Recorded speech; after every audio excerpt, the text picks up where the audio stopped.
Coming to be springtime here soon in Central Texas, and we know it's baseball season. And some of you parents are wondering, why is my son's elbow or shoulder feeling sore, and why do they keep complaining about it? And in today's video, we're going to discuss the most common reasons for that, especially in an adolescent athlete, and that's little leaguer's shoulder or little leaguer's elbow.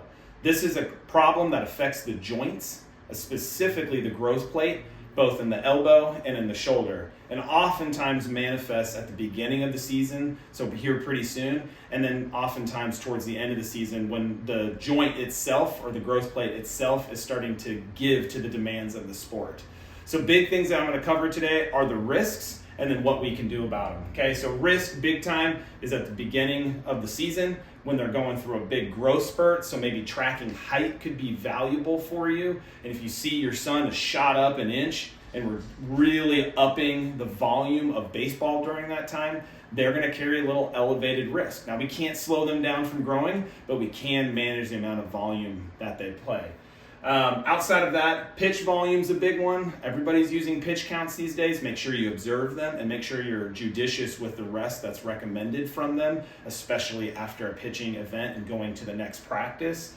Abbreviated preseason for sure is a big one. You come in underprepared, you have a big long practice, big long scrimmage, and you get thrown right into games. So make sure that you give yourself at least a good 3 or 4 weeks to build up throwing volume before we get into that spring season. And then finally, of course, once you've had an injury, you're always at a slightly elevated risk for it again. So those that have already dealt with this, it's really important that we keep shoulder, arm strong, we have good throwing mechanics, and we come into that season prepared so we're not running from behind from the get-go.